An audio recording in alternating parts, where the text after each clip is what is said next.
اعوذ باللہ من الشیطان الرجیم، بسم اللہ الرحمن الرحیم۔ آج ہم سورہ بقرہ کی آیت نمبر 212 کا لفظی ترجمہ پڑھتے ہیں۔ شروع کرتے ہیں بسم اللہ الرحمن الرحیم۔ کان الناس، تھے لوگ، امتاً امت، واحداتاً ایک ہی، فبعث اللہ النبیین، پھر بھیجے اللہ نے نبی، مبشرین، خوشخبری دینے والے، ومنذرین، اور ڈرانے والے، وانزل، اور نازل کی، معہم، ساتھ ان کے، الکتاب، کتاب،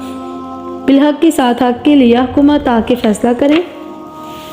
بین الناس، درمیان لوگوں کے، فیما، جس میں اختلف، انہوں نے اختلاف کیا، فیہ، اس میں،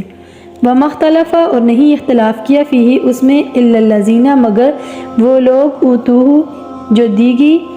من بعد، اس کے بعد، ما، جو جاءتہم البینات، آئے ان کے پاس واضح حکم، یا آئیں ان کے پاس واضح نشانیاں، بغضاً، ضد کی وجہ سے، بینہم، آپس کی، فہدی اللہ، پس ہدایت دی اللہ نے، الذین،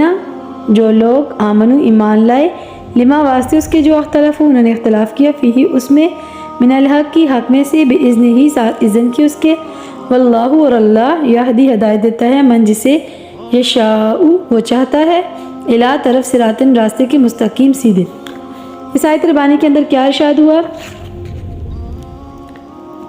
لوگ ایک امت تھے، پھر اللہ نے نبی بھیجے، خوشخبری دینے والے اور ڈرانے والے، اور ان کے ساتھ برحق کتاب نازل کی، تاکہ فیصلہ کریں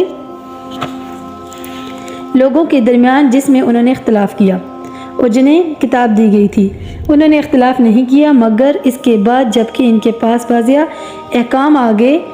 آپس کی ضد کی وجہ سے، پس اللہ نے ان لوگوں کو ہدایت دی جو ایمان لائے اس سچی بات پر جس میں انہوں نے اختلاف کیا تھا، اپنے اذن سے، اور اللہ ہدایت دیتا ہے جسے وہ چاہتا ہے، سیدھے راستے کی طرف۔ اللہ ہمیں ہر روز قرآن پاک پڑھنے کی اور سننے کی سعادت نصیب فرمائے، آمین۔